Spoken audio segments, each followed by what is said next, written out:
just got deeper, the mud just got thicker, and the beat just got dirtier. Crawling up out of the backwoods with boots caked in red clay and a mic that spits fire hotter than a bonfire in July. This ain't no polished Nashville act. This is raw, this is reckless, this is just fain dirty. He's the voice of the holler, the thunder of the trailer park, and the soundtrack to every lifted truck tearing down a back road at midnight. Mud in his veins, moonshine in his jar, and a flow that'll slap you clean across state lines. Dirty, don't play clean, and that's the damn point.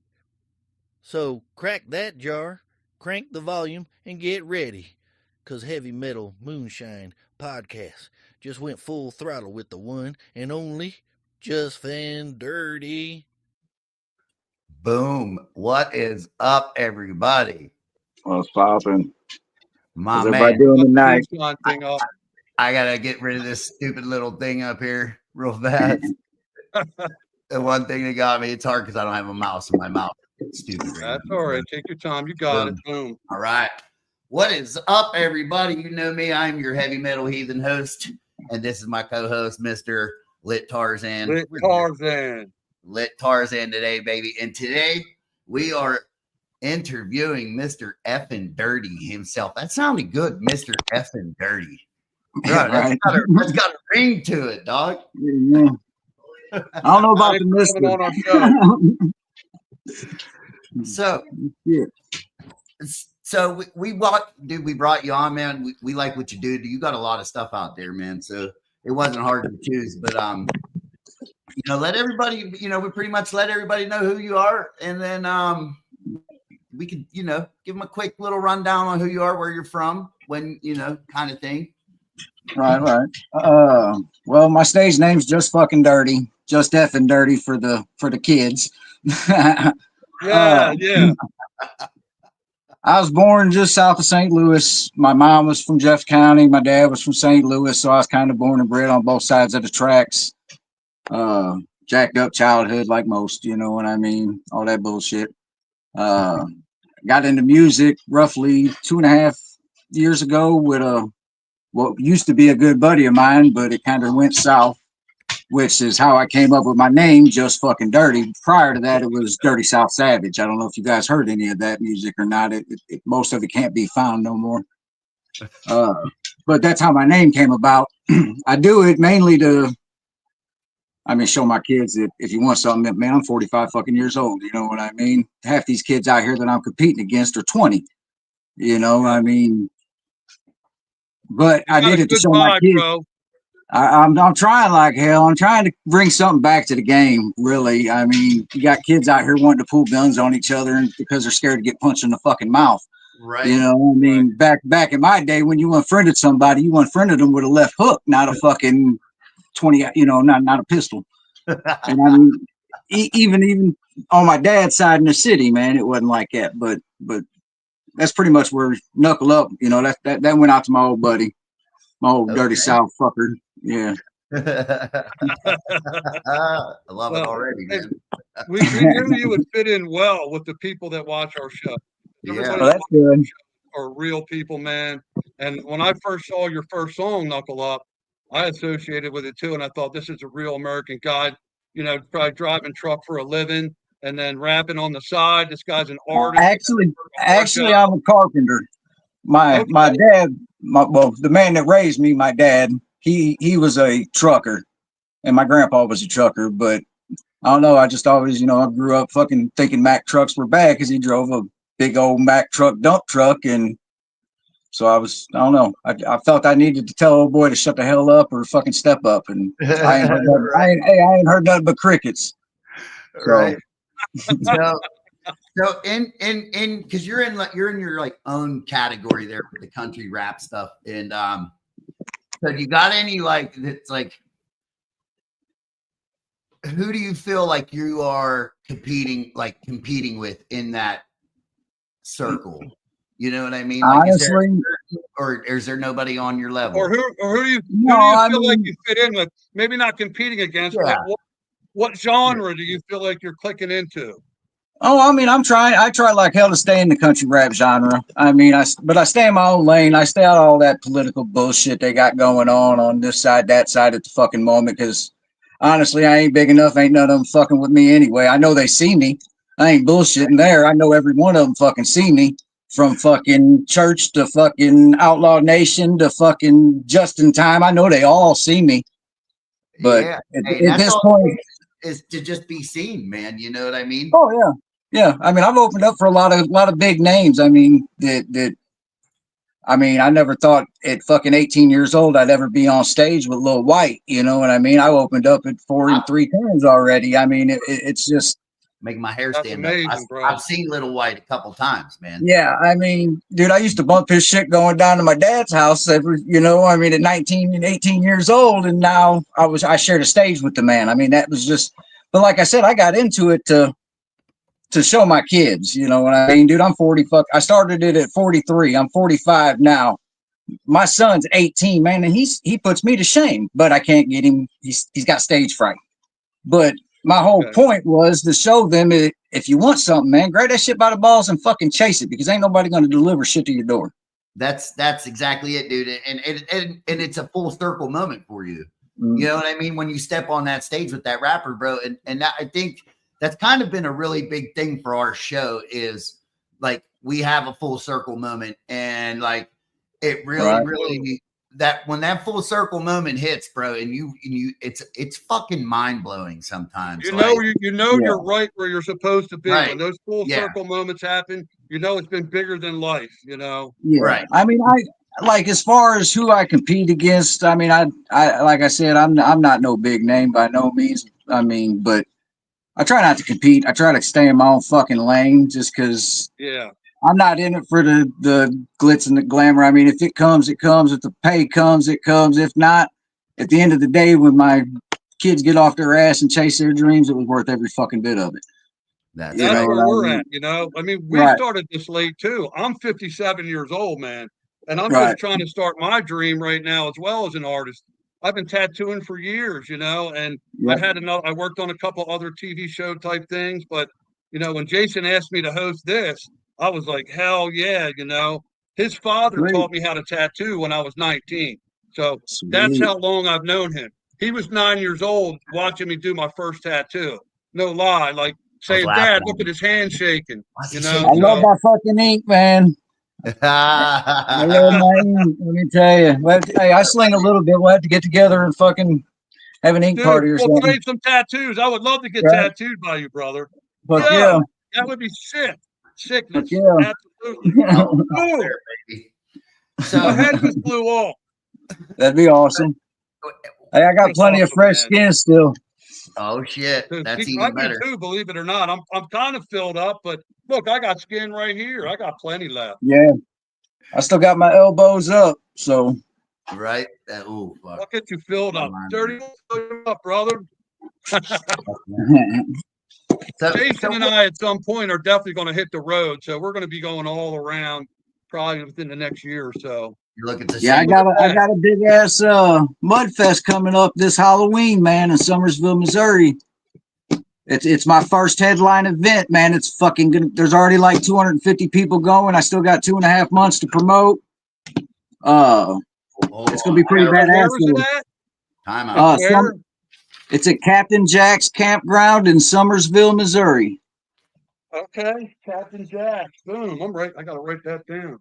But I mean, it's all my family that we run with, man. I mean, we got the Hicks coming out, Dre Wall, Southern Honey, shit. The list goes on and on. Storyteller 417, Keith Cash is gonna be there. Fucking Eddie E.R. Robinson, the drummer from Outlaw Nation, is hitting the drums for us that weekend.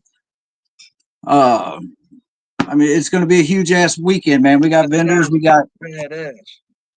So when it comes to these mud shows, man, like now to me, like I'm thinking in my head, bro, like that's got to be fucking cool because number one, you're not normally getting fucking concerts in a mud bog. Oh, you know what I'm saying? And then it brings a totally different aspect to it. Exactly. Absolutely, man. That is definitely like that's hillbilly, man. I love it. That is hillbilly for sure. Is it just like a 3-day party? Pretty much. I mean, usually it's Friday, Saturday, and Sunday. Everybody will come out. Like ours, I'm having Halloween costume contests for the kids and adults. We got two 300-foot mud pits that we're gonna do a drag race through for the side-by-sides and four-wheelers. Hold on. And then let me just stop you there. Do you have one? Have one what? A side-by-side or four-wheeler. Are you going to be in that race? Oh, yeah. I mean, I got a four-wheeler. I don't have a side-by-side, but either way, I don't give a fuck if I got to run barefoot. I'm gonna be in that mud. Yeah, man. But that comes down to part 2. We're doing an adult and a kid pig chase in the same mud pit. We're taping it off. It's called Bring It Home to Bacon, baby. We're releasing a teenage pig. Whoever catches the pig, keeps the pig, wins $50. They get to slaughter it, keep it, pet it, whatever. You know what I mean? Yeah. Hey, you ever seen a bunch of people drunk on moonshine chasing a pig through the mud? I've seen drunk on moonshine, but not the other part. Right. I mean, I'd pay $50 just to watch it. Right. I want to be there bad now, man. I want to be there. Hey, you guys should come out, man. You'll have a blast. I'm telling you, ain't nothing like it. We're having music. We're putting 2 pigs in the ground Saturday. Everybody eats free Saturday. We're roasting 2 pigs. Friday night we're doing it's Halloween night. We're doing the costume contest. Shit. I'm trying to think in the order of it. There's so much going on out there that weekend. It's unreal. Yeah, that's awesome, man. That's great. That sounds like an awesome time, man. The link's on my Facebook page, man. It's on my Facebook page under my events. You guys should go check it out. We will FN'Dirty. Go check it out. Go check out his Facebook page. There's a link there. Go check it out. Now, is there any certain so I guess what I'm trying to say is how many outdoor mud venues are there out your way? Like, is there more than one? We have a couple. Oh, yeah. Oh, just in Missouri, there's probably 12. Holy fuck. Wow. I mean, then you got like down in Blackshear, Georgia, the Lacs always have Lac Fest down there. You got all the parks that Justin does his redneck raves in. I mean, they're mud park wise is nationwide. The issue we're really having is having the mud parks that don't realize what the music aspect brings to this mud environment, them opening the doors to us. That's the biggest issue. They're like, nah, nobody wants to hear that shit. Yeah, well, you'd be amazed at how many people. Like, prime example, I did a show in Arkansas when it was me and Dirty South Savage. And on that same stage, there had been multiple big name artists. But hey, we did the show for free. By the time I walked out of there, the owner told me we rocked that stage and put on the biggest outcome out of the history in Greasy Bend, Arkansas, and wrote me a fucking check. You know what I mean? And that was our very first show. Yeah. I mean, dude, that's a sign. That's a sign from heaven, man. Right. Well, I mean, everybody pulls up on their side-by-sides and hits their neon lights and lights up their whips and watches the show right off their side-by-side. You know, I mean, it's very American. I think it's high energy fun. I just think that some maybe older heads might have a little hard time wrapping their minds around rap music. I mean, and they do. My mind around it. I love it because I write poetry. I write songs, and to use your voice that way is amazing to me. You have to have almost a genius. And I believe that. My son listens to all kinds of rap. And so, I'm exposed to a lot of rap, and I grew up with a lot of gangster rap in the tattoo shops. I mean, me too. Like I said, a bunch of Ice Cube. Right. Yeah, ain't nothing wrong with Ice Cube, dude. My son likes Ice Cube. If we're going old school, I prefer Dre. I ain't gonna lie. I grew up on the Chronic. When that thing came out, I was beating the hell out of the Chronic. I mean, I like them all, bro. I'm rocking all of them. They're all in my fucking playlist. That's for sure. Yeah. Absolutely, dude. The Chronic was a good one. But I think it's just something. I felt Ice Cube was a little more gangster than Dre. Yeah. In my opinion. And I don't know, only because he was crip walking and shit, dog. And I was like, man, look at this guy, dude. He's hot. Right. But I mean, on the same aspect, then I turn right around and be listening to Leonard Skinner. You know what I mean? It just, I grew up like I said, I listened to all of it, really. I mean, except for opera. I didn't really do opera, but. Hey, you want to hear something funny? So we used to have these fucking little classes or like little side things you did in school. So like the outdoors club, like these little clubs and shit. Bro, I literally picked the opera club because tell you what, I was smart, man. All the hot chicks got dressed up. They all went to the fucking opera and they all needed a fucking date. So you know what I mean? You're right. Hey, then since you were in the opera club, you were automatically in the outdoors club. So then we'd be out like Ohio Powell, which is one of the state parks out here, dude. The fucking teachers over there taking pictures. We're out back getting high, dude. We're like, fuck, we'll be back. It was crazy. That was school time, right? And then we got Dirty. How old were you when you started really getting into rap? Were you young? I mean, did you get exposed more to like Leonard Skinner growing up and Allman Brothers and stuff, and then eventually get into the rap, or how did you get into rap exactly? Like me myself doing it, I've only done it for like 3 years, man. Okay, so you just it's a newer thing. I mean, I did some time in Missouri Penn and wrote a lot of poetry, drew a lot, you know what I mean? Occupied my fucking mind, did my hustle. You're an artist. Right. But up until 3 years ago, I never really turned it into any type of flow or nothing like that. Like I said, we were at a Lack Fest in Blackshear, Georgia, and I looked at an old friend of mine and was like, man, we should do this. I said, I think we could fucking do this. And I did it. You know what I mean? He don't do it no more, but. So here was my question to you. Describe to the listeners what that fucking feeling is like when you walk out there and you're already fucking nervous, right? So you're gonna walk out there, you're already nervous, but then you get right into it. Like I'm getting goosebumps anyways, because you have to fucking you have to do it now. You're here, bro. There is no fucking let's just get it done and over with, right?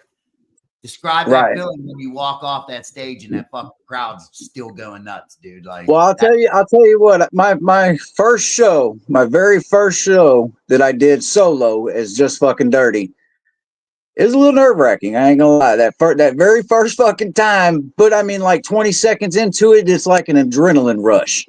Yeah. And then it melted away. But then I did a show in Mountain Home, Arkansas, opening up for Afro Man. And that's cool. Yeah. Hey, dude, I had a standing ovation at the end of my set. I had people standing on the bar stools on the bar like 60 feet from me, and it was max capacity was 580. They had over 800 people in the house. I mean, keep in mind it was Afro Man, but it was like a high that I could never explain, to be honest. I mean, the way people were vibing and the way it went down, and I don't know. I mean, my ovation was bigger than Afro Man's. Not too many people can actually honestly say that. You know what I mean? But I got video footage, so I'm gonna fucking say it. You know what I mean? Yeah, that's beautiful. That's a beautiful thing. That's confirmation. That's confirmation.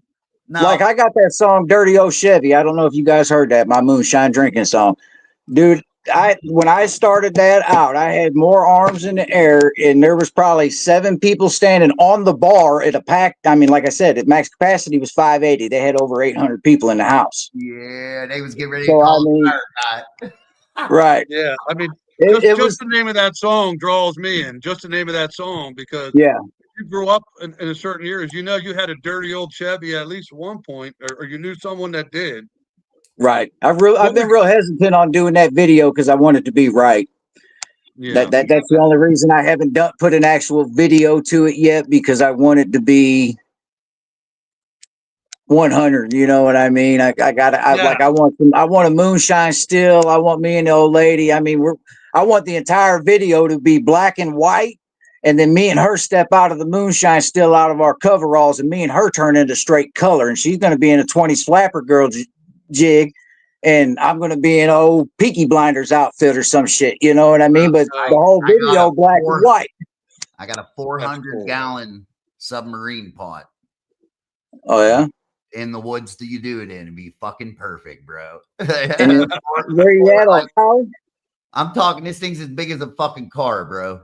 He said, that's what I'm talking. And I don't. I mean, we don't. It would be better effects if we could make it look like it was up and running. But dude, all we gotta do is fill it up. That's all we gotta do. Right. Around here half-ass, bro. It just needs let it rip and let's go. You know what I mean? Fucking fill it, let it, set it and forget. That's cool. That's a good idea, though. I like that idea. That's bro. Well, I mean, I've had the song out for a while. I don't want to put shit out. You know what I mean? I do it all with me and my wife and my kids. I mean, it's all 100% us, man. I mean, I don't have a fucking manager. I don't have a guy that does. You know, I got buddies. You know what I mean? I got damn good friends that look out for me. But yeah, they're all doing this. They're all doing the same thing. You guys will all make it. You know what I mean? It's the whole idea of the networking. I mean, that's the whole idea. Yeah. I mean, if you look at my page, like everybody that's on that mud event so far is family, man. You know what I mean? We've all been through ups and downs, thick and thin since I started. You know what I mean?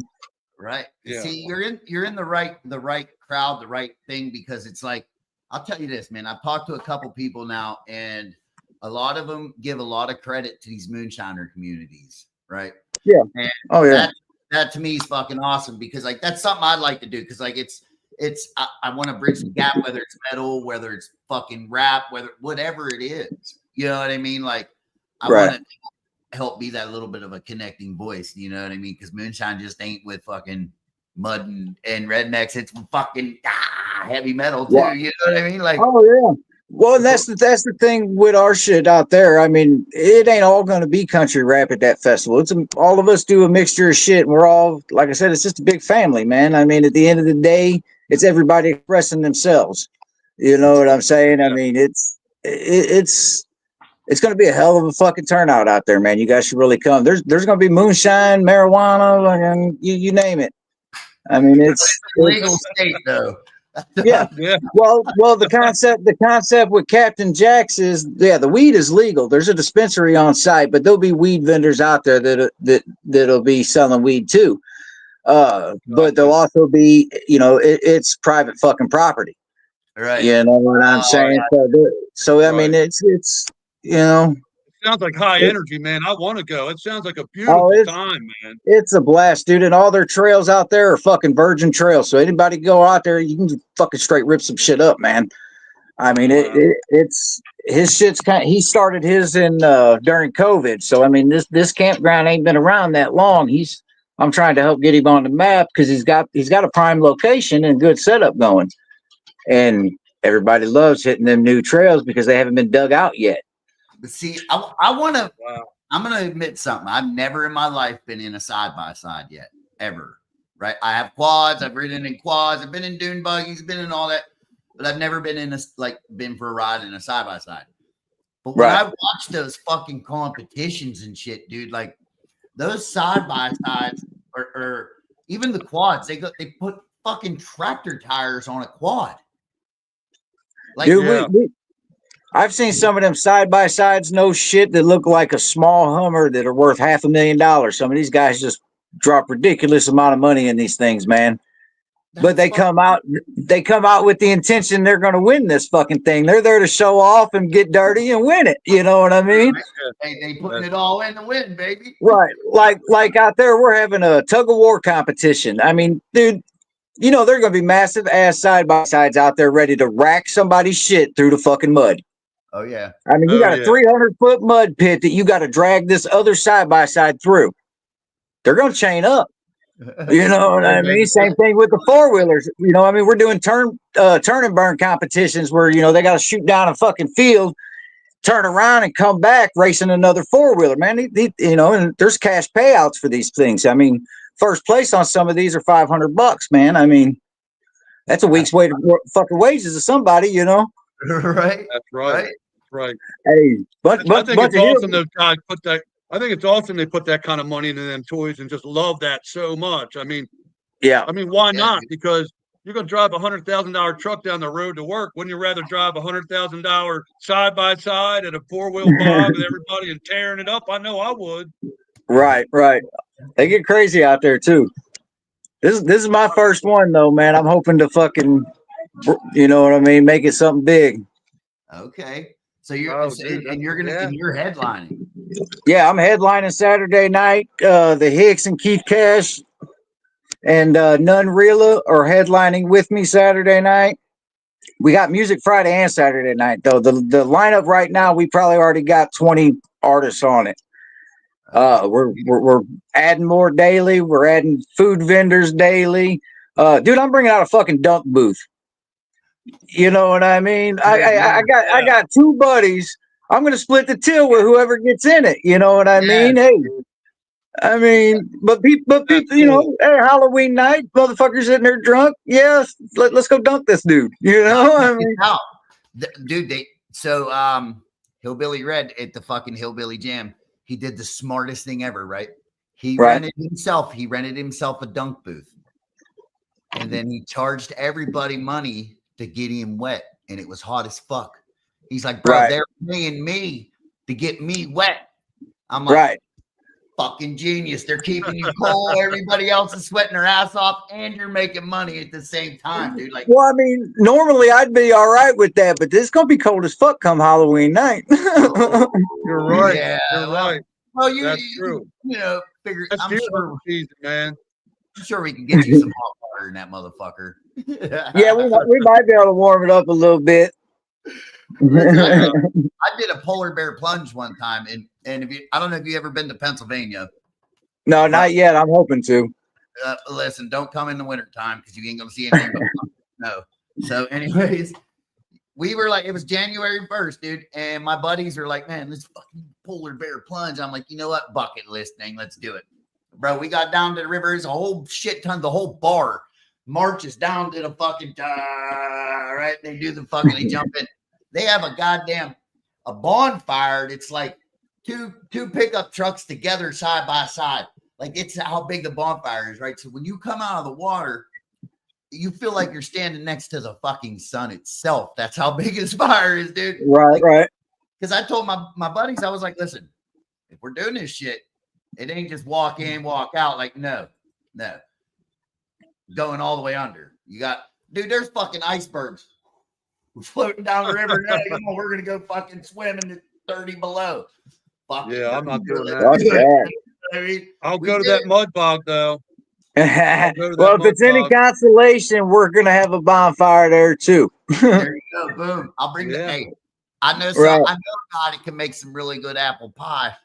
Caramel apple, but I don't want to have to bring some stuff in the areas and make people look bad, or I don't know. Yeah, get upset. No. Hey, bring it. Hey, I guarantee you'll make $1, man. I don't know. I got a buddy, man. Shout out. I'm sure he's watching. I got a buddy that hey, I'd like to have you jar yours and a jar of his next to it. I ain't gonna lie. I don't drink unless if it's fucking moonshine. Okay. Well, Jim, you're gonna have to get him a jar. You're gonna have to get him one. I'll get us a couple. Right. That's what I'm saying. Hey, y'all should really come out, man. I think y'all will fucking like it. You got. I mean, it's definitely y'all's fucking environment. I think. I guarantee it, dude. I guarantee it. I want to go so bad right now. You have no idea. I wish it was tonight. I'm ready to go right now. Well, hey, I'll tell you what.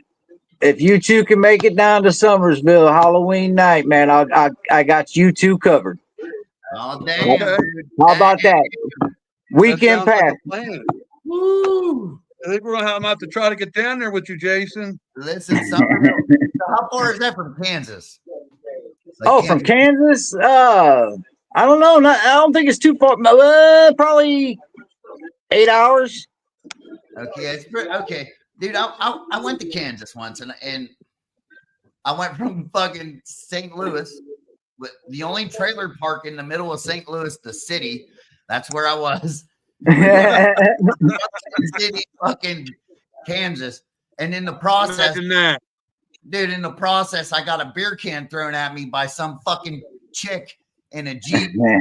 Had a star on it.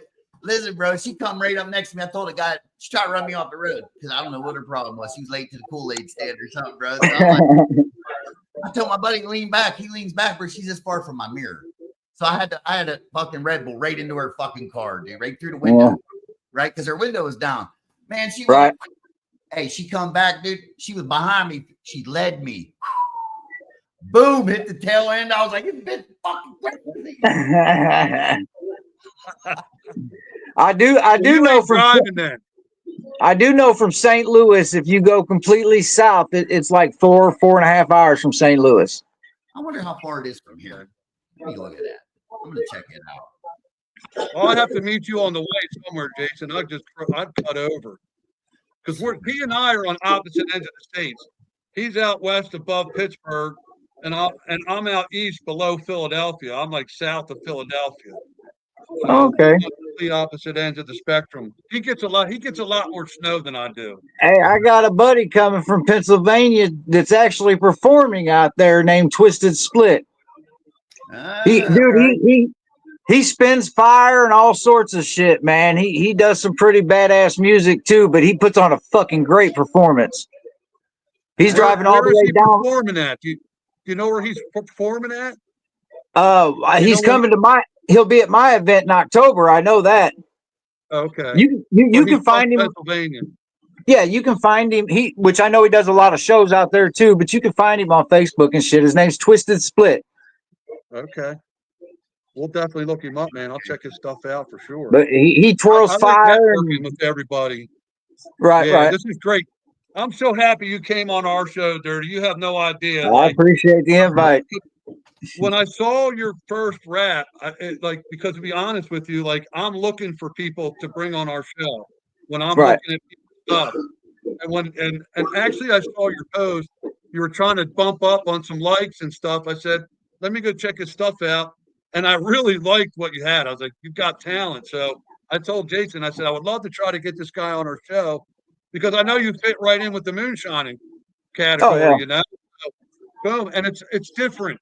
It's a little different than the other stuff that we've done so far. So, and like he said, we like all artists, you know, we're trying to bring a lot of different type of people on, even though we're called Heavy Metal Moonshine. We're just about to outlaw life more than anything else, you know. Hey, Go ahead. One of my most favorite groups growing up, man, is Guns N' Roses. Like I said, I mean, I grew up. I was born in the '80s, man. I mean, my dad was nothing but a rocker, you know. Right? Yeah. Yeah, dude. Yeah, dude. How old is your pop? Mine? Is he still around? Yeah. No, my biological dad, he just passed away probably 6 months ago, but me and him was never really that close. My dad, the man that I call my dad, he passed away years ago, which I mean, I'm more like him than I ever will be. My biological, whatever the hell you want to call him. But yeah, I mean, dude, you have such a good discography. I was surprised. Like, I kept finding more songs and more songs. Like, you've been working hard, bro. You've been working hard, and there's a lot of different stuff there. But it's all, you know, like you said, you carry like a real certain vibe to you that's pretty straightforward, and you're not going off the track too much there. But like I sent your song "Remember When" to a friend of mine today, and they love that song, bro. That song, and I'll be honest, I had to take a year off. My mother-in-law had passed away. And that's kind of where it came from, you know what I mean? Give a little closure to that situation. I took a year off. This year, I'd planned on putting out 2 songs a month with video, but you know how that shit goes. Life. That's a lot. Well, sometimes our mind thinks huge. We want to achieve, we want to push, but sometimes stepping back a little bit and slowing down a little bit. Just like you said, you're not putting that video out till you got it right. So you're stepping back and you're making sure that you're approaching this in the right way. So, man, dude. And also, I wanted to say that song, Mary Jane and Southern Honey, I can't get that tune out of my head. I was at work all day. Like, her voice was in my head. I'm like, I've got to say this on the podcast. And That's a great song, man, and I guarantee you, people are out there they can't get it out of their head. Yeah, me and my buddy did good on it, but she definitely crushed that. She's a star in that. Now, where is she from? She's originally from Southern Illinois, like Carbondale area. Oh wow. Okay. I went to She grew up in Poplar Bluff, Missouri for most of her teenage years. Okay. I have a big question. Okay. Have you grown up? Have you done any hunting? Do you do any? Oh, yeah. Any kind of hunt at all? What I can, like I said, I'm a felon. I'm getting ready to file for my rights back so that way I can bring my son to hunt. But I mean, I can legally bow hunt and crossbow hunt and muzzleload hunt in Missouri and Arkansas. So that's good. That's real good. Years? I mostly bow hunt anyway. I do bow hunting mostly anyway. Yeah. It has been over 10 years. Oh yeah. I was the first juvenile in the state of Missouri to be certified as an adult for a nonviolent offense. I caught my charge at 15, was in prison 2 weeks before my 17th birthday, did 4 years, 3 months and 18 days, got out, went back and 12-12 it and finished it out and haven't been in trouble since. And it's me and my wife will be married 19 years this September, and I've been off parole 2 years before I met her, so 21 years. So is that Megan? Awesome. In the comments? Is her name Megan? Yeah, that's Southern Honey. That's my wife. Okay. Awesome, dude. Hey, God bless you, man. I can't see the comments. I'm sorry. You guys are creating together. Like, that's beautiful. You guys creating music together, man. Yes, she's always had a beautiful voice. I just had to drag it out of her. Here's the question. So I know my wife. So my wife is a genius when it comes to like the business side of things, man. My wife is like, dude, that's her go-to, right? So is it hard? Like, because I know me and my wife, there it is, Megan Staley. That's it. So I know me and my wife, it's probably hard to work together. Now, only because she's a boss at her job, because she's a businesswoman. She owns her own company and everything. She's a boss there. And I try not to let there be bosses at home. You know what I mean? We should be on equal ground. So is it hard working with your wife? No, because I mean, we've been swinging. I mean, believe it or not, May 8th of 2008, we was living in Illinois and they had a hurricane come through, and I was a union sheet metal worker at the time.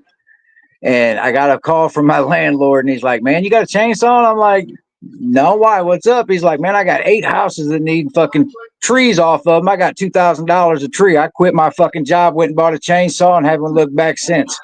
And since May 8th of 2008, she's been swinging a fucking hammer right with me, man.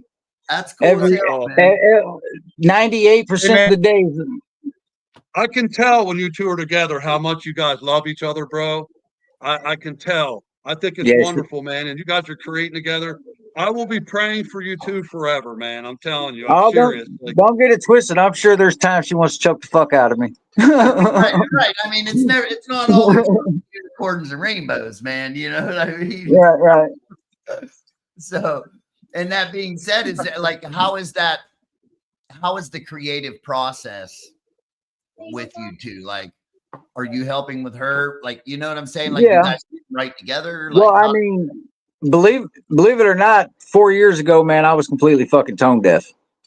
Had it not been for her, my son, and my girls, they're pretty much put me where I'm at today because they've all been in music their entire lives. As to me, I was just trying to prove a point and just kind of stuck with it, basically. You know what I mean? Yeah, a little side gig, man. Now it's right. Well, now it's in my DNA though. Now I can't even if I wake up in the morning mad at the fucking world and I tell them all I'm done by noon, I'm ready to drop a beat. You know, I mean, it just I can't seem to get away from it, even if I wanted to get away from it. It's just like I said when I got on stage that day. Right. I mean, but she's been probably more so helped me than I'd ever helped her. You know what I'm saying? As far as the aspect of the music goes, she's been doing it most of her life, not like professionally, but singing. I mean, she's always had a voice. Our girl's got a voice. Our son's got a voice. He can rap his ass off. He just why don't you so that'd be great, dude. You have the whole family involved in it, man. And then once you get the whole family doing their little thing, bro, everybody's jiving and grooving. It's just right. It ain't work no more. You know what I'm saying? It's probably not work now. Like I know how it is. Like when you're getting into because like I make beats and shit like that. Not I don't know, never put anything out or anything like that. But like we've been doing that. Do it. That's the thing. You just got to do it, man. I mean, that's hey, don't get it wrong. Yeah, don't get it wrong. Ain't everybody gonna like your shit. You know what I mean? Let me tell you, I probably drop a song and. Out of every 10 people that hear my music, probably 4 might like it. You know what I mean? But at the end of the day, I don't wake up every morning and they don't pay my bills, and I don't wake up to make them happy so they can. That's it. Pretty much. You know what I mean? I wake up to listen. I got to make them happy, though, bro. That's the problem. I got to make what they want, or then they don't come back. So it's like, right. Like moonshine, they say they're not all going to like it, but I beg to differ because no matter what I give you, you're going to like. Oh, yeah. Well, hey, once I realize I like it, believe me, I'll know I like it. But I mean, you got some of them out there that think it's fire and it ain't. But then you got some out there like you, it sounds like, that knows it's fire. And I mean, it's like. So this is what I say. This is what I say to that. One of the things that you win on Master Distiller is the bragging rights. Right. Oh, was you? Oh, yeah. I forgot. Bro, I went on the show and I won. So that's a full circle moment, right? So, right. Well, congrats. I didn't know that. Thank you. So this is how it went down. Like the full circle moment was like, dude, I didn't learn from anybody but myself. Right. Right. I watched the fucking TV show because it was funny as shit and they were doing illegal stuff. So in my mind, I want to try that. I want to see if I can make it, right? Because it's illegal. So I went as far as built my own fucking steel out of like, dude, they're using these Beavers. Bro, I built that back fucking 10 years ago, 15 years ago. And ran that shit in my kitchen like it was like a magician, the kitchen magician, right? So, right. I was throwing 120 down the drain because it wasn't strong enough for me, dude, right?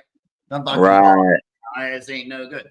Now, all this time goes by and I'm sitting there down there. We were making Shine one day and I told my partner at the time, I said, dude, I want to be an extra in the movie. He started laughing. He said, well, go ahead. So I said, fuck it. I pull out the laptop. I'm fucking looking. No extra roles. And the next thing pops up was Master Distiller. So I just kind of chuckled because at that time I was already making it for a little bit. And I put it out there. 2 years went by and I got hit with the call. So out of 30-some thousand people, I was one of 3. And dude, after the first interview, they were like, yeah, you're in, bro. The Mohawk, the fucking flags, the stills, everything behind me, everything was set up.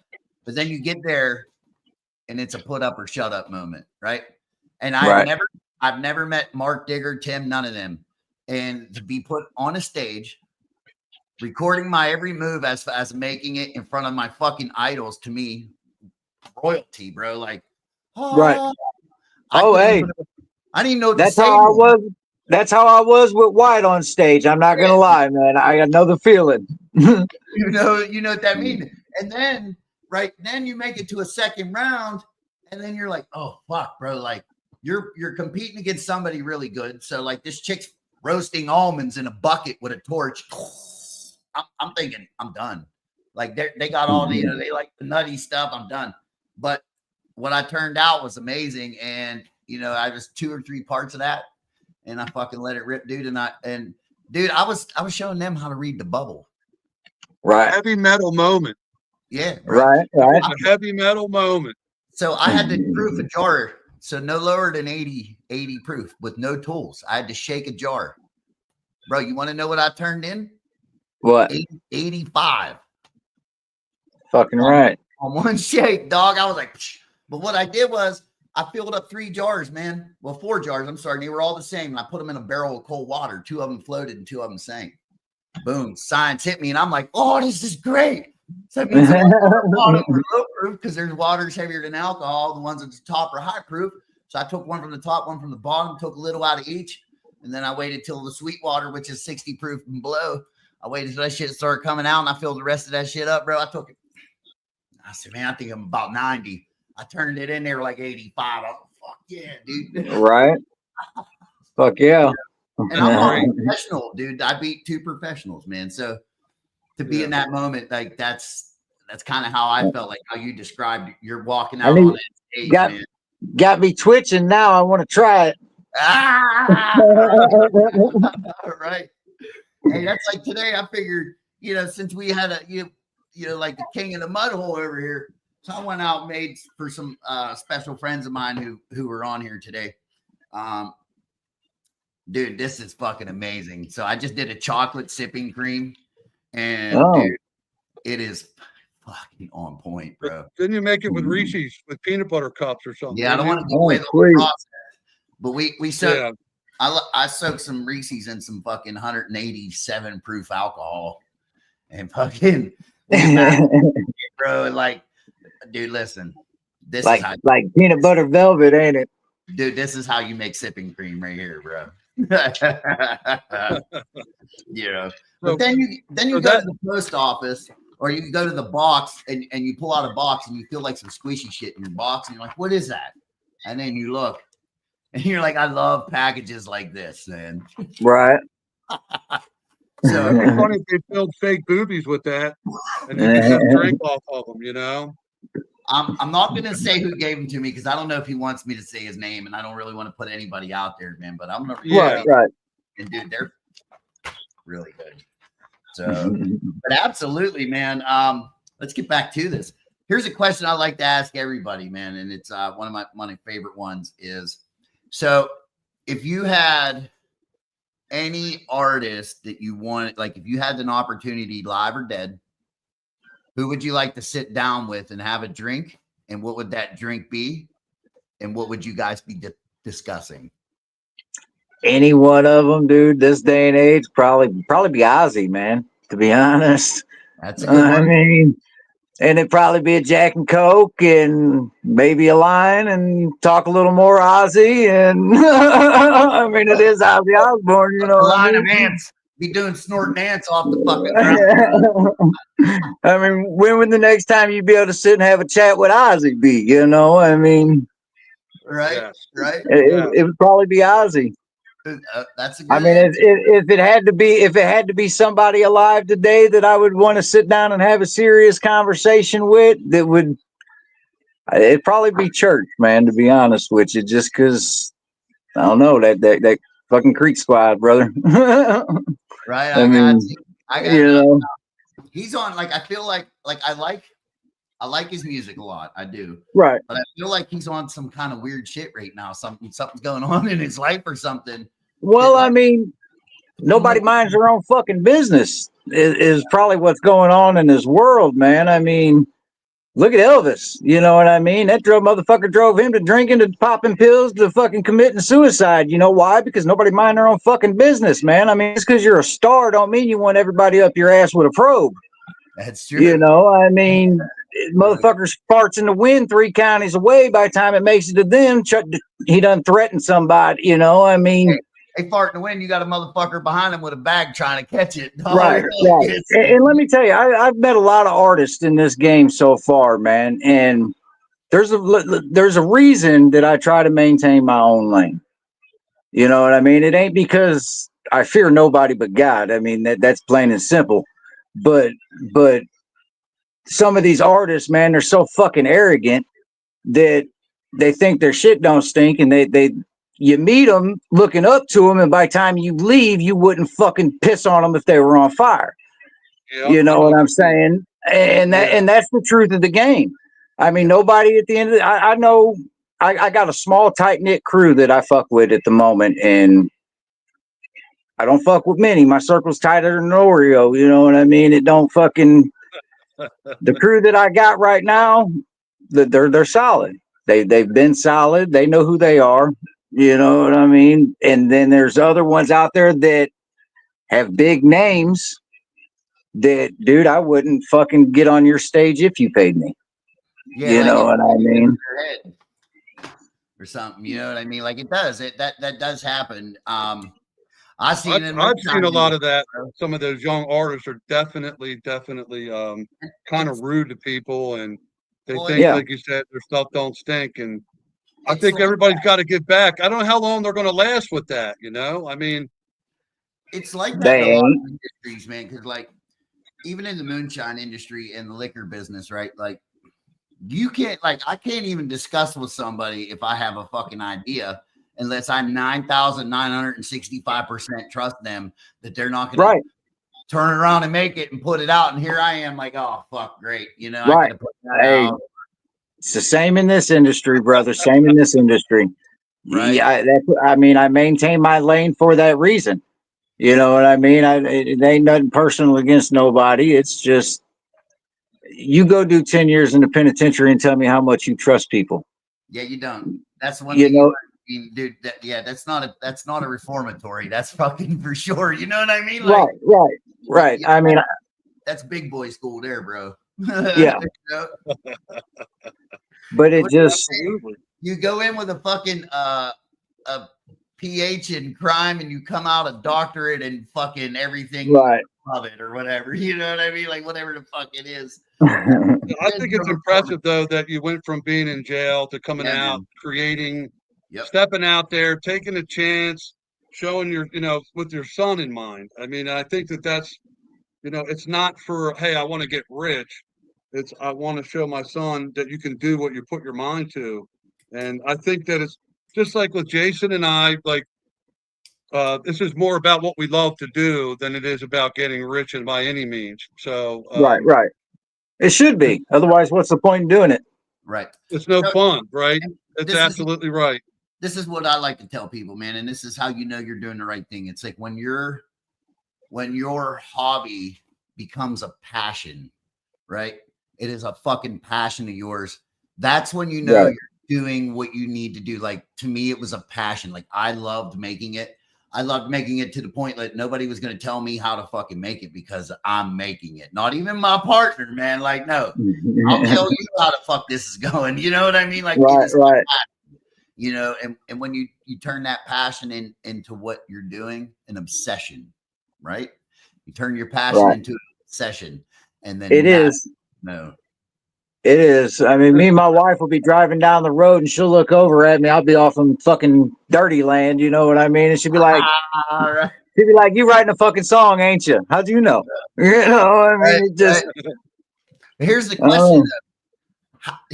Does Just FN'Dirty put out anything clean? Remember when? Yeah, I was just gonna say that. Remember when was clean, man. That was a beautiful song. No swear. I mean, Sands of Time was to my older brother. You know what I mean? That was my first release, or no, my first release was Take Flight. But Sands of Time, that was to my older brother. That one's kind of clean. I mean, I do kind of flip off the dad and say fuck him. You know what I mean? But I mean, you got to look at like Fresh Prince, dog. Fresh Prince or LL Cool J. He did his whole career and never swore. Right now, after Dirty Old Chevy came Knuckle Up and all. No, it got a little vulgar after that. Hey, bro, you got a name to fulfill, dog. You know what I mean? Yeah. I can't wait to meet you because then I'll be like, "Hi, Mr. FN'Dirty." Right. Hey, I know him. I'll tell you what. I go to these shows that are all ages, and I'll ask the promoters. I'm like, "Man, do you want me to tone it down a little bit?" And they'll tell me, "No, what that ain't fucking dirty." You know what I mean? Why are we gonna have you? If we wanted you to tone it down, we wouldn't have put you on it, man. Be you. Right. Like, all right. I just wanted to make sure. The name is for a reason. I think the name's perfect. Right. Yeah. The name's perfect because it's just on the edge and it draws you in. So I know, and I like the way you have it written too. I think that's a great logo you have. But it was really hard for AI to say the FN'Dirty part. Yeah, it is. It called you Just FN'Dirty. Yeah. And then when you look it up, it wants to come up Just Fun Dirty. It's like, hold up.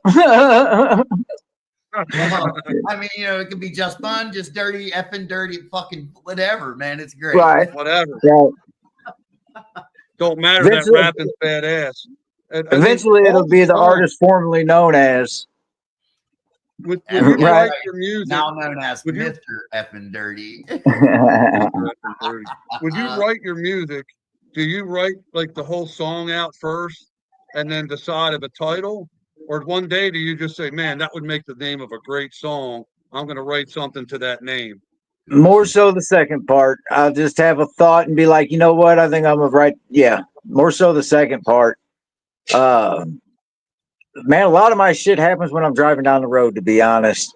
Like, I'll be driving down the road listening to some old classic rock, usually, to be honest. I mean, it's usually Aerosmith, Guns N' Roses, something like that, you know, fucking. Right. So and then do you feel like maybe this is coming from somewhere else, like something's beaming in and these thoughts in your head, and maybe yeah, I do. I mean, I got. I don't know. It's kind of weird to say it like that, but yeah, I do. I understand. No, because I understand it. That's why, because I'm an artist too. So sometimes I'll get in the zone, man, and I can't even write it down fast enough. Sometimes, like it's almost like you want to run and write it down or start, recording, like saying, so that you don't lose it. As I'm rolling down the road, all of a sudden it'll pop in my head. I'll have my wife text it to me. I'll just tell her fucking a whole verse off the top of my head. I'm like, text this to me real quick, and she'll bust out her phone. She'll start texting it. Next thing you know, it's on. But bro, that probably happens more so than not. You got to get a little digital voice recorder, man. That's all. Just a little one, bro. Boom, and then you can just be like, blah blah blah. Because, dude, listen, we would rap, me and my uncle and all that. We would spit and like make music and shit, and my uncle would spit some of the best stuff, dude, but it was all freestyle. And then it'd be like he would mess up because, dude, we were drinking, eating beans, fucking smoke, partying in the studio. He'd mess up, and then he'd be like, rewind it, and it'd be totally fucking different. I'm like, dude, it's not even close. You want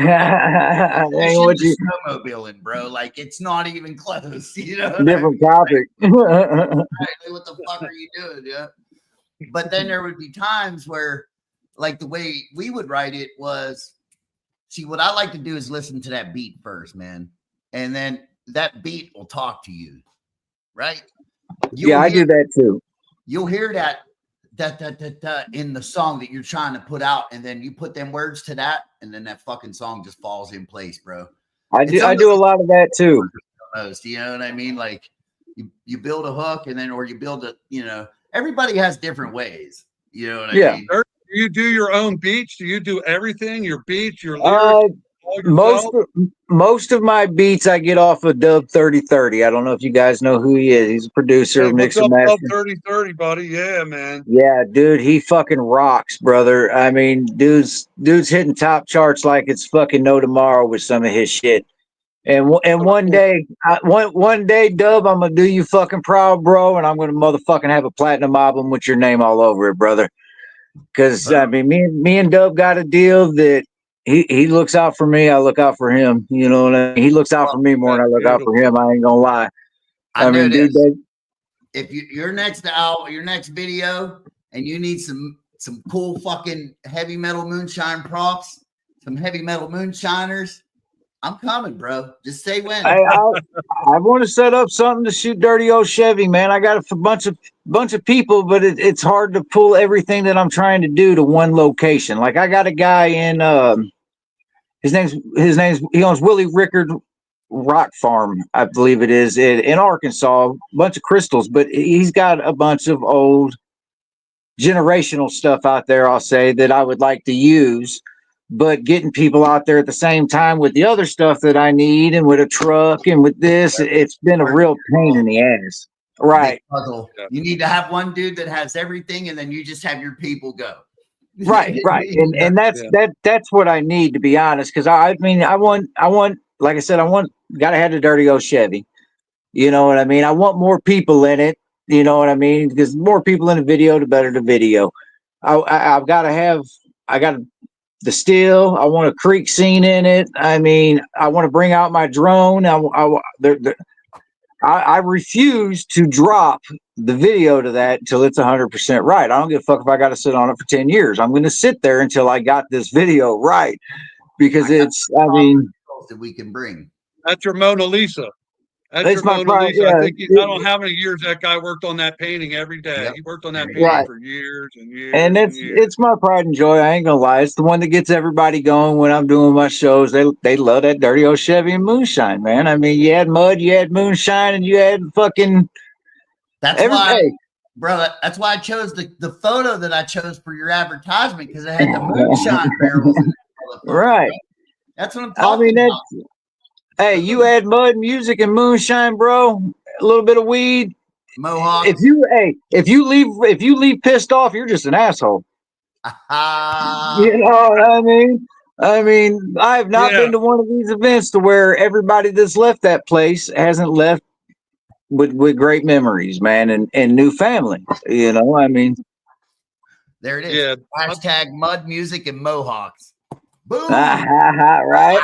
I'll tell you, that's what I love about all the family that in the moonshining community and in the music community is just wonderful people for the most part. I mean, like you said, there's always one or two out there, but my gosh, I could feel the energy from this party already. Like I could sense it, and I'm thinking maybe you could even pull little parts of that into your video somehow. Like if you could do something, because that mud bog, there's a lot of stuff there. Maybe it's not as nostalgic as some of what you're looking to shoot with, but would be a pretty cool place to shoot a video too.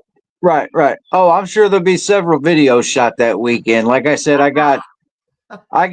we have 20 artists as of right now going, and I mean, by the time it's booked, there'll probably be over 50. I mean, there'll be music all day Saturday, all day Friday. I mean, Sunday's loadout day usually. You know what I mean? Everybody's got a long drive home to bumfuck, but I mean, it's going to be a fucking weekend packed full.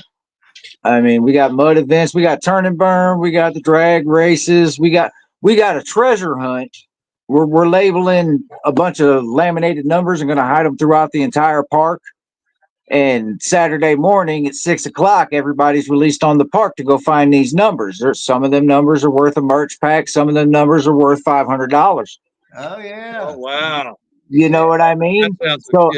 Yeah. I mean, some of them might only be worth $20. You know, I mean, it's the whole concept is. One of them should be an hour in the dunk tank. Hold on, check. One of them you got to get in the dunk tank. Bro, you know what we should do that. Put a couple of shit ones in there. You know what I mean? Not only that, one's 500 and the other one's a dunk tank. Well, what you do, listen, is put QR codes on the back of all the numbers, so you got to scan them, right? Right. And have them take it to your fucking Facebook page, and they got to or your YouTube, and they got to subscribe if they're not. Right. And run it right from there, bro. Like that's a fucking perfect idea, because boom, you scan the fucking that's thing. Good idea.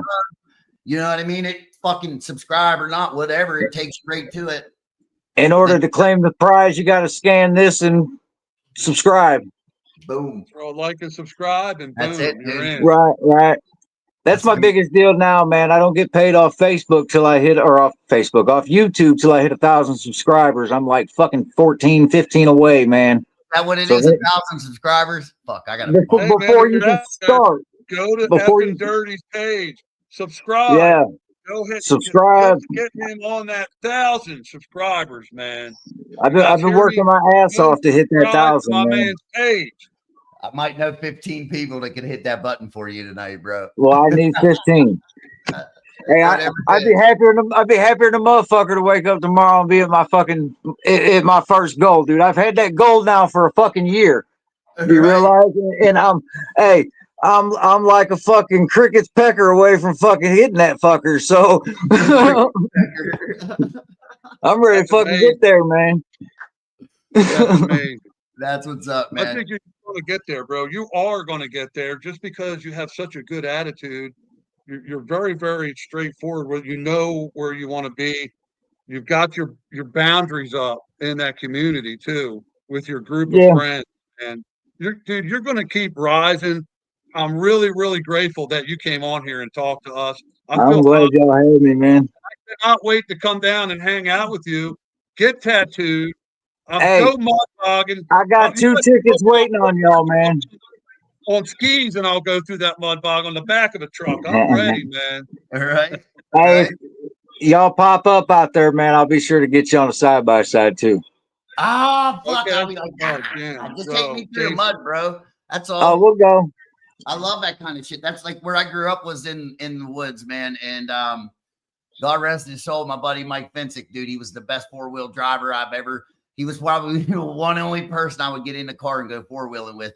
He had an Isuzu Trooper that was just for 4-wheeling. Right. It had no fucking brakes other than the my uncle had one of those. Right? Fucking hill like this. The Dennis Tom Cannon, the guy that's right there, was in the car with me and my brother.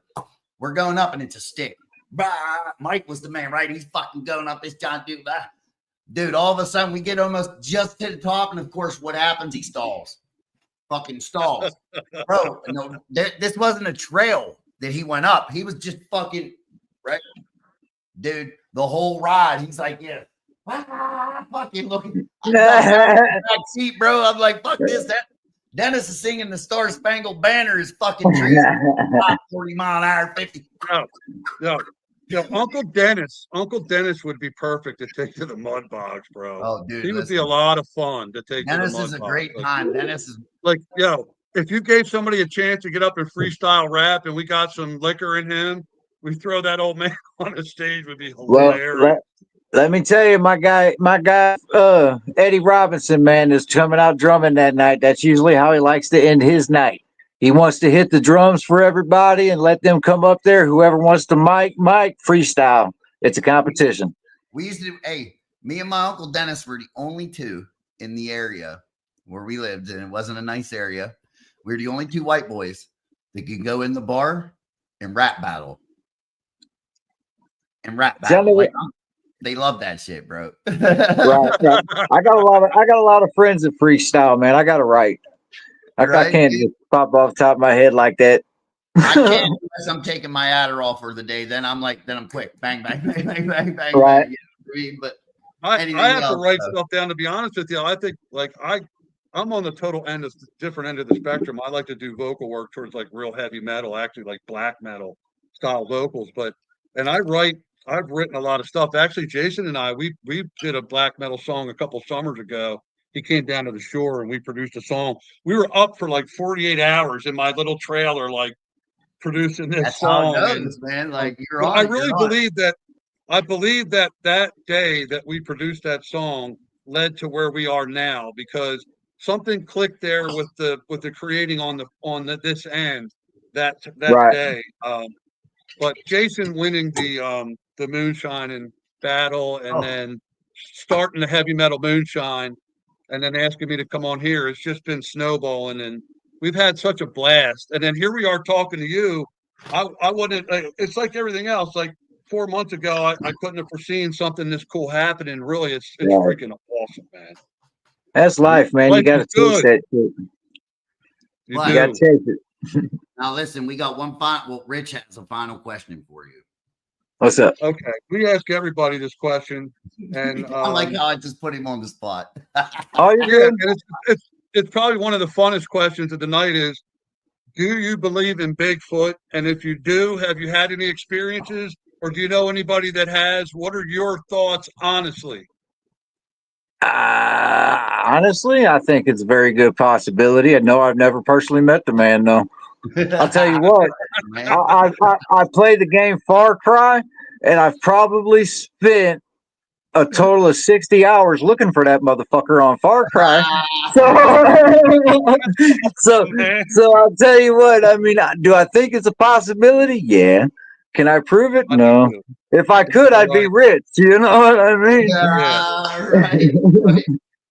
Well, we always keep looking for Bigfoot on the back of the agenda for us. We want to do some traveling, and more or less, we want to tattoo, do some moonshine, and meet some people, and then maybe go just a little adventure here and there, looking for some of the guys that were involved with Marcus Chapman and stuff, very involved with Bigfooting, and it's to me, I like to think of the magic of life, the possibilities, and that we can't see, you know. So I believe in Bigfoot. I like to believe in him, and I definitely believe in aliens. They got to be real. So Oh yeah, I do believe that, and that's the aspect of it. I mean, look at how much the world's still finding today. That you know what I mean. I mean, hell, they had a yeah, fish that they thought was extinct that popped up in the middle of the ocean not too long ago. You know, I mean, yes, anything's possible.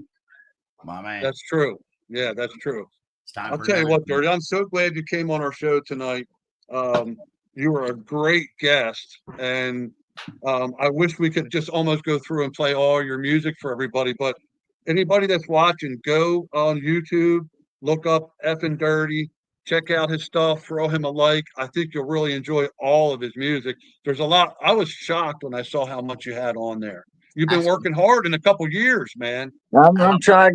I got like 8 more on the burner, ready to go. It's just a matter. I don't want to drop them until I got videos, and that's a big aspect for me, man. I like that to have the visual with it. That's Yeah. it, man. That's it, dude. Absolutely. It's a full plate. It's the whole plate. Yeah. Right. So tell everybody where they can watch it, find all your socials. YouTube, TikTok, Facebook, just FN'Dirty. Don't forget the little apostrophe underneath it. Otherwise, it'll send you off to some other freaky shit possible. Hell, there's no telling with that name. But yeah, I mean, my wife's stuff. She's on Facebook as well. All her music at first will be under just my page till if she decides. I mean, it's totally her decision. But if she decides, I'm gonna do it all Women's Month. Okay. It's coming up.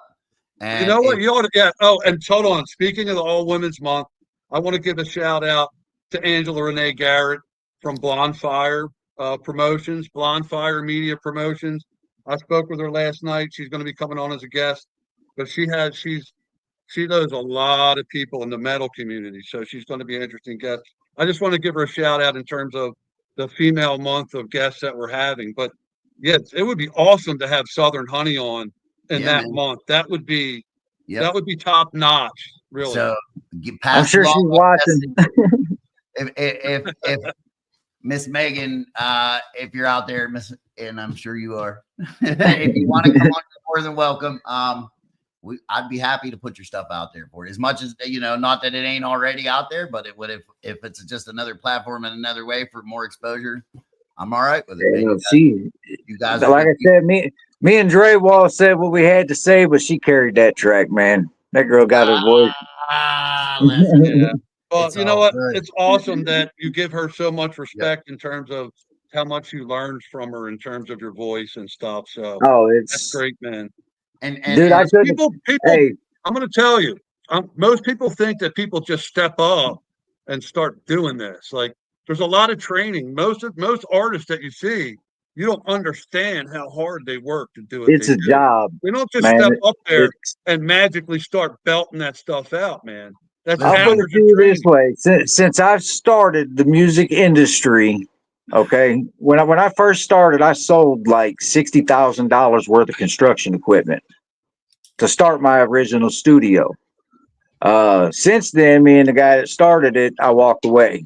It went to his head. It was all his. So I let him have it. Literally, I walked the fuck away without nothing. Not a damn thing. Yeah. That's back when it was Dirty South Savage. But now that's how I got my name, Just Fucking Dirty, because now there is no Dirty South Savage. It's just me. It's Just Fucking Dirty. Yeah. Because I don't, you know what I mean? And it just. I respect that, bro. I walked away from one of the biggest projects of my life. I had a hunting show called Primal Urge Outdoors. I mean, I spent 5 years on this project, a lot of money, and we were just getting offered airtime.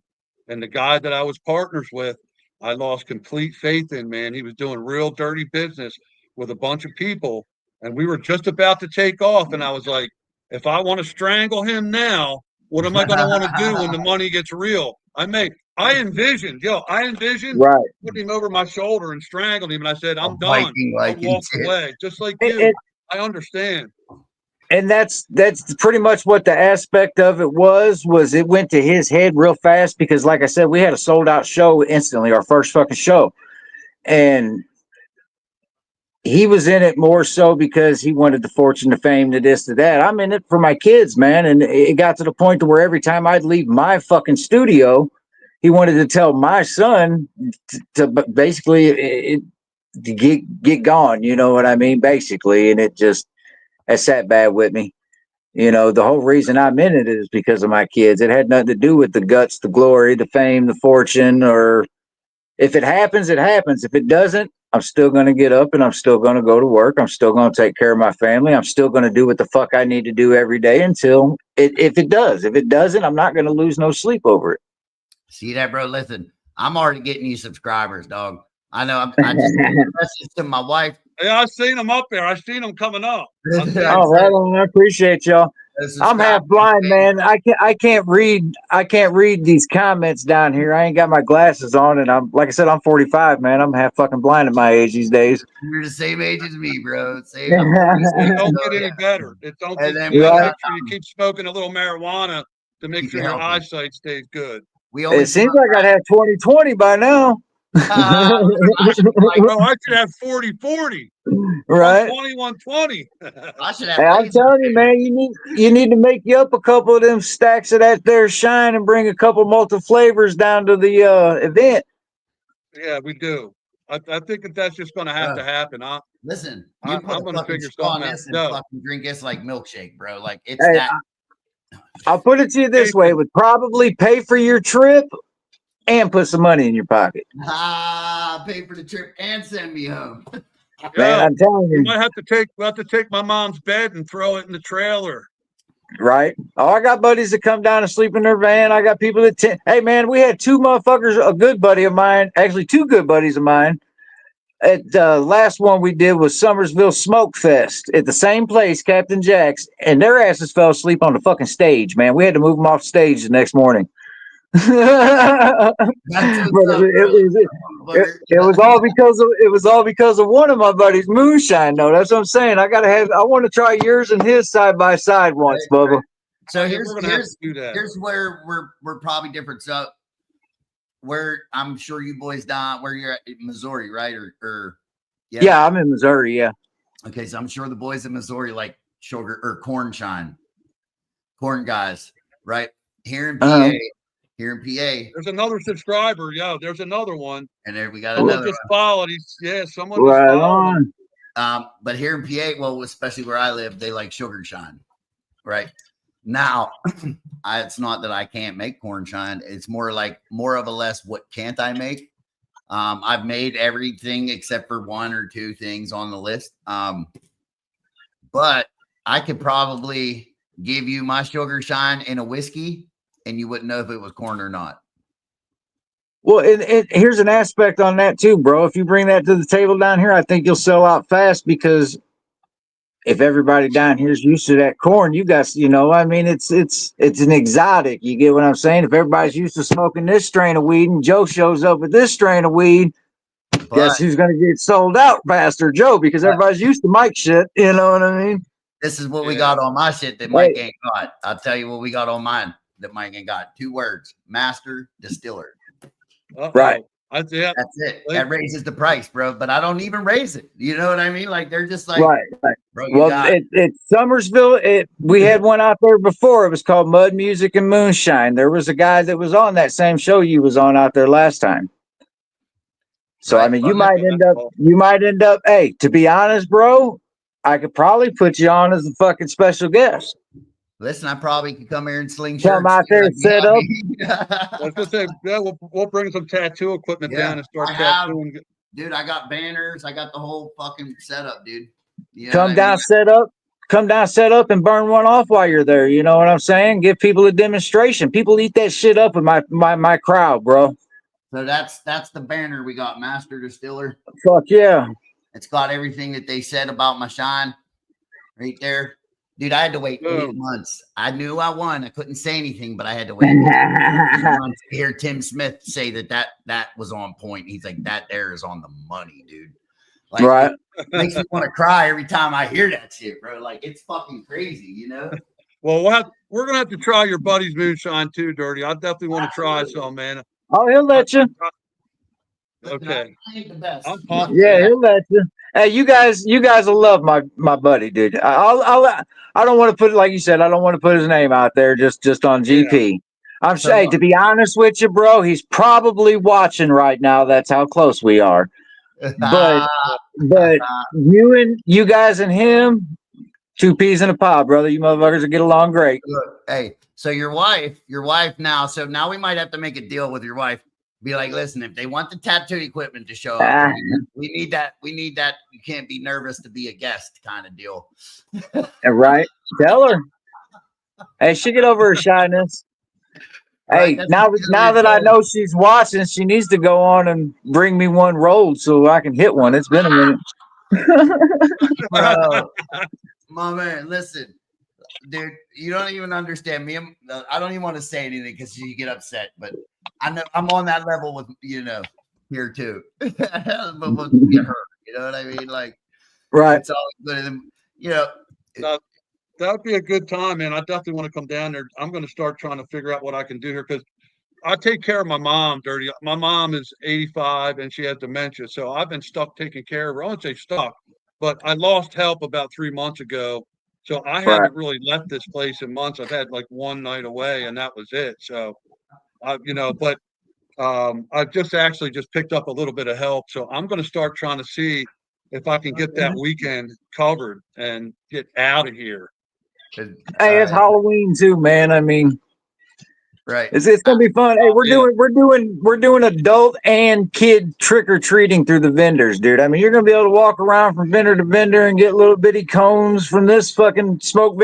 Hey, I got one buddy, dude.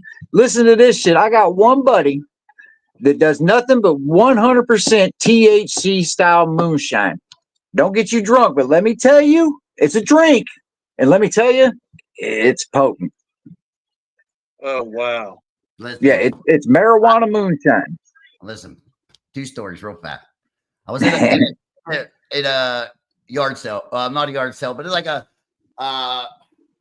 a big yard sale, but open to the public, right? I forget. Right.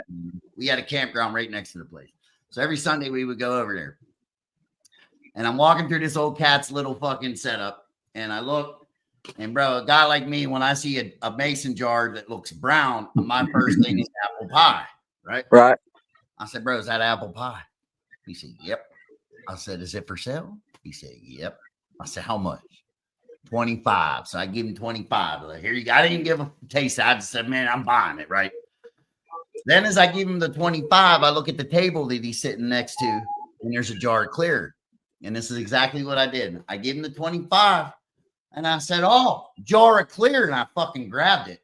And he went, whoa, wait a minute. And before he could even say anything, dude, I bust that motherfucker open and took a drink, right?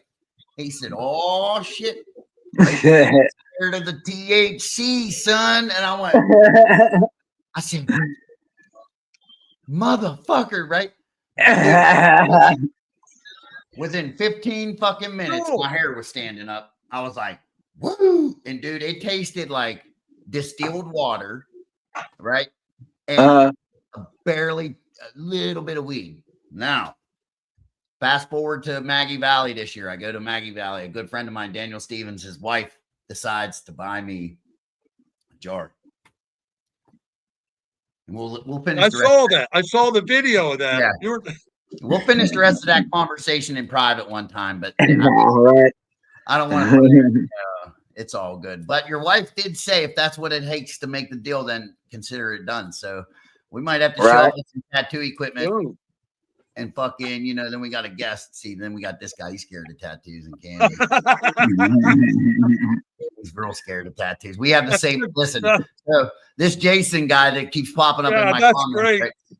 I meet this fucker for the first time through a mutual friend. And dude, I have one of those, like, you make the hole, you got to poke it. I got one tattooed. I got it tattooed on my leg. So I show him. He laughs and pulls up his fucking pant leg. He got the same exact fucking tattoo, bro. I was like, and his name is Jason. He's covered in tattoos like I am. He's like, I'm just a fatter version of you without a mohawk. My man, dog, like, he's become a good dude, man. So yeah, Jason, when are we bringing the female guests on? Is that in October? Is that when we're doing it? What is this? September we're going into? We're going into September in like a week. Probably or so. I would hopefully September, because I'm tell you why. Even though October is whatever, but I think September would be better, because I don't want to keep pushing the guests back and having, you know. Okay. Yeah. They like. I know. Yeah.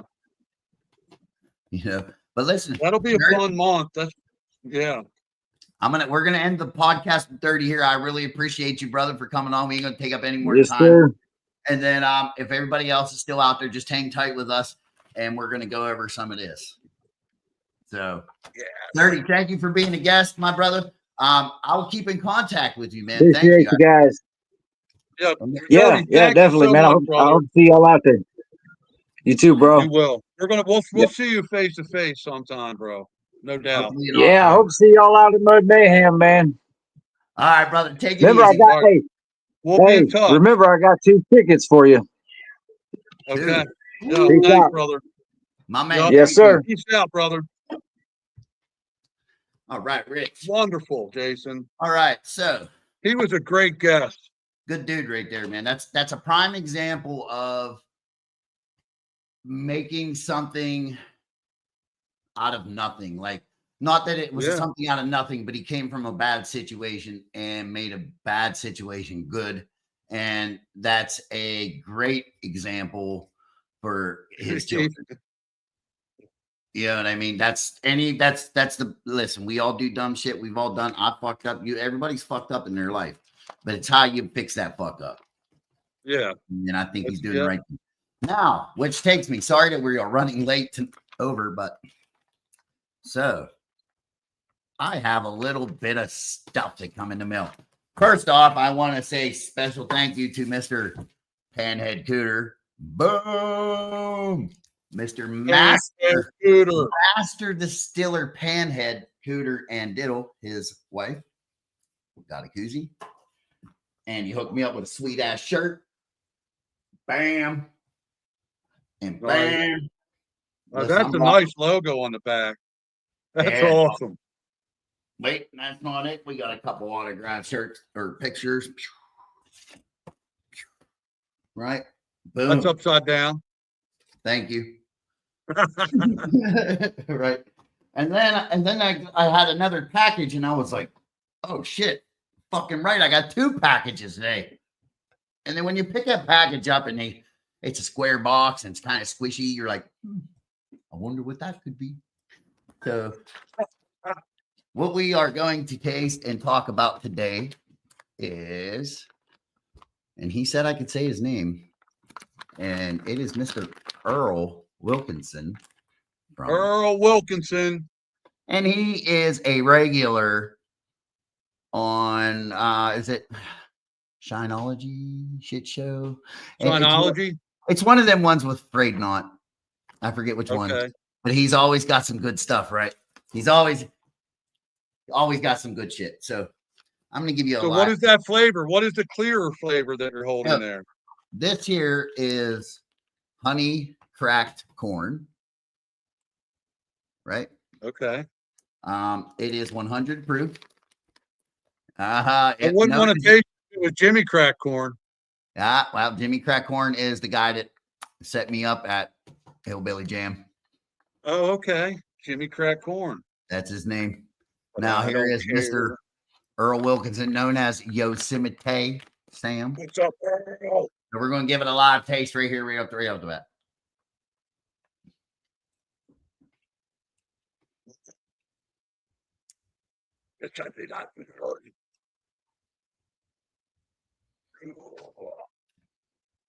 How is it? That is surprisingly really good. You hear that, Earl? Surprisingly really good. And I'm going to say why I said surprisingly. Okay. I've had corn. Everybody makes a corn, right? Everybody does a corn. But he added the honey with the crack corn. And at 100 proof, I feel like it should be a little hotter. Yes. Shinology. That's what he's on. Shinology. I knew it was Phil Armstrong. Phil's What's great. up, Phil? I met Phil at fucking Maggie Valley. You would have liked it. But Yo, I definitely can't wait to meet Phil Armstrong. I love his posts. Phil Armstrong had the best posts. This is really good. Now, let me rinse. Because now let me explain this. This is a 5-grain aged on Jack Daniel's chips, 100 proof. He calls it the sledgehammer. And I'm gonna tell you what, bro. The reason why I like this, right, is because he's a man after my own fucking heart. Because when I started making whiskey, probably like 8-9 years ago, like actually really focusing on whiskey, I did the same exact stuff, aged on Jack Daniel chips, right? To me, it tastes way better than fucking Jack Daniels, dude, right? But what really gets it, what he really did that was great is the 5-grain. So this to me tastes like a fucking cognac almost, dude. Like, but not as hot as a cognac. So at 100 proof, dude, this here is pretty good. Yeah, it's amazing to me how you guys like can break that stuff down and know whether it's like brandy or cognac or like I don't have that palate, man. I've never drank enough whiskey. I mean, I've drank some whiskey, but it was never to get the palate. It was just to get destroyed. It was to sink the battleship. You know what I mean? Right. Now, what it really first kind of hit me as, and I'm going to tell you, this is like a professional grade fucking liquor that he made here, dude. And I'm going to tell you why. Because it really, when I drank that, it really hit me like, you know how that the Jack Daniels has that really distinct like flavor in it, like nothing else. Like there's nothing else that can get that Jack Daniels flavor. This really fucking has that Jack Daniels flavor. Now, how long did you age it as for, Earl? Like on Earl, the chip? how long has this been aging? Yeah, because this is really fucking good. Oh wow, dude, he's happy, bro. I mean, dude, well, Jason, listen, Jason don't lie, dude. Like he ain't just saying that. No, it's like, good. He won't say it's good if it ain't good. 7 days. Okay, now Earl, I'm gonna give you a little tip, right? And I'm not nothing. This is just purely my advice. Is I don't have 7 days. You don't have 7 days, and the next guy doesn't have 7 days. You need to rapid do that, and you can have that shit in fucking. So this color and that flavor, I can have for you in 15 minutes. 15 fucking minutes. I can get you this color and this flavor, dude. And then you want it darker, then we just throw it in the freezer overnight, and then we do it one more time the next day, and it's going to be this color. But what you want to do is ultrasonic, bro. There's no way around it. No way, no better way. Now, even if I'm going to tell you why I like to use that ultrasonic, because like today, ultrasonic. So what do you put in an ultrasonic cleaner? So I guess. Yes, exactly. So from being a tattoo artist, my dad had a really big one, right? And I don't use it for anything other than putting jars in, right? So I'll fill it up with water. We turn the heat on. We put that jar in that fucking ultra, and dude, we put wood chips in there, tighten it, and I'm going to tell you what. I'm going to tell you what it does. 3 things.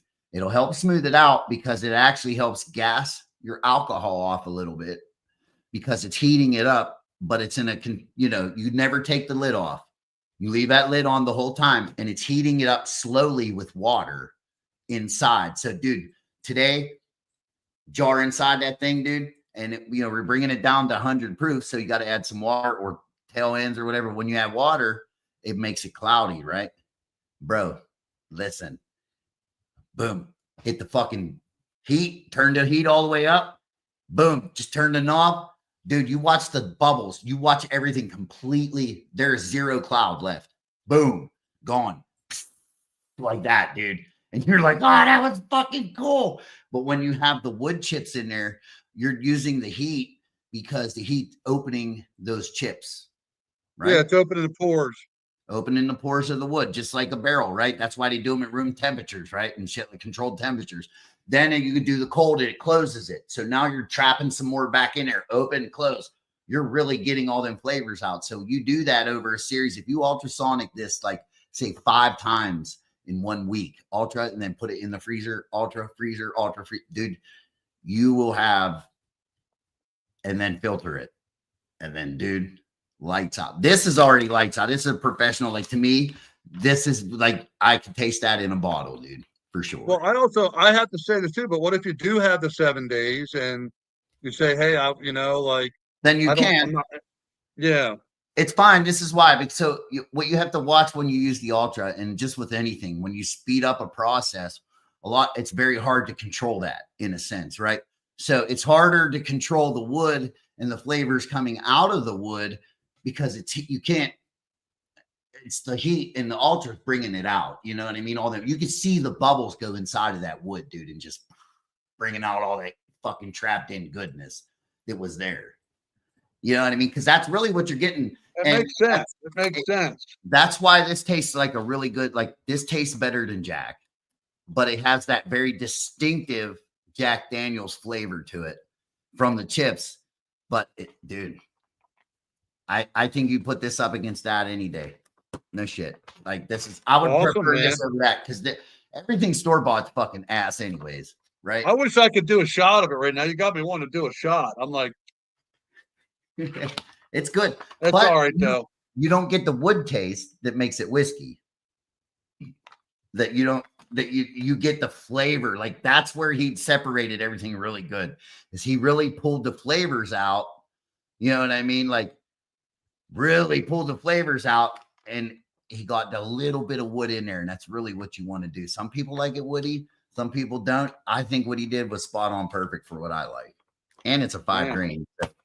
So what would you say? What would that whiskey at 1 out of 10? What would you rate his whiskey? 1 out of 10 on a scale of 1 to 10. I would give this a good 7.5, 8, probably 7.5 maybe, because the flavors are really there. The wood is there. I mean, it's good, and the color's really fucking nice, dude. Like, he got really nice. It looks nice color. Like, and he's a man after my own heart because that's how I did it. You know what I mean? From the start. So, Earl, great fucking job, dude. I wouldn't give this to everybody because I feel like you're losing out if you do. You never stop giving it away. Okay, this is good stuff here. Dude, even his cracked corn was good, dude. Like, what would you rate that at 1 out of 10? I'd have to go 6. Okay. The flavors are there. The corn is really there. I'm not a huge corn fan, but the honey is what draws me. I can really taste the honey. So James Aubrey does a honey peach rum, and his honey peach rum's fucking amazing, dude. And that, you really get the honey on that. Now, I mean, it's time. I've been the Mud Bog.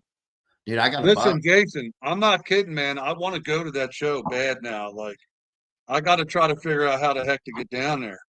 Yeah, man. I'm going to go like this. I'm going to perform like this.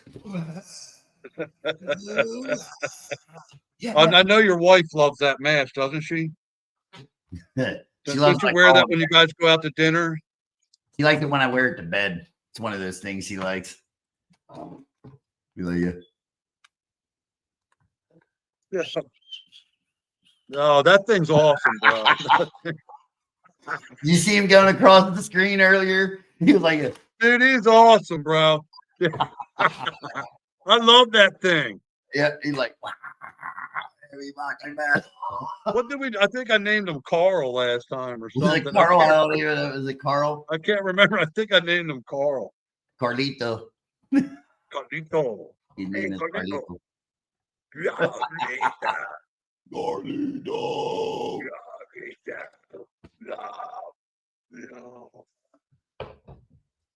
So he stopped, gave it away, and he's only got 3 pints left, so he must be doing pretty good. I want a claw hand, man. Thank you. Yeah. It was a great show tonight, Jason. Just FN'Dirty. Yo, I wonder how many subscribers he's going to get from tonight. Hopefully that fills up for him. Mr. Dirty, if you're out there still listening, I hope my subscribers help you get your subscriptions, because then you could send your people my way to help me get my 1,000 followers. There you go. Oh, look, we got fucking family on here. Holy shit.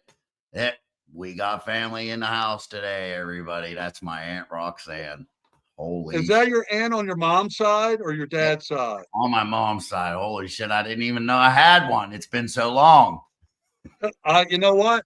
I actually kind of was like, she kind of looks like your mom a little bit. She reminded me of your mom a little bit. Yep, that's probably, there's only two that I still talk to, and she's one of them. But we don't really talk often. So that's Marla's sister. Yeah, that's Aunt Roxanne. Hi, Marla's sister. That's awesome. You know, your mom was awesome, Jason. She was cool. She was the glue. She was awesome, bro. Scratch my head. She was straightforward, no BS. Your mom was, well, look at you. She had to be. Look at you. I'll take after my daddy, man. Double jointed, see? Oh, what happened? What happened? He broke it. Oh, I think my finger looked like that once after I smashed it. It come out of its. I know I had a little toe that looked like that last week. I smashed my little toe the other day like 4 times, dude. It was almost as big as my big toe. Did it like come off the side? Oh, look who's in the fucking house. Mr. Josh. Listen, I feel like we should send him an invite. Dude, if you want to, I'll go for a little while. If you want to send him an invite, we can bring him on. I mean, I might need to get another soda or something here. How about we can always stop the cast and then just whatever you want to do. I mean, yeah, we could probably end it at this point. It's starting to get a little long. Although I tell you what, man, it was such a wonderful night, and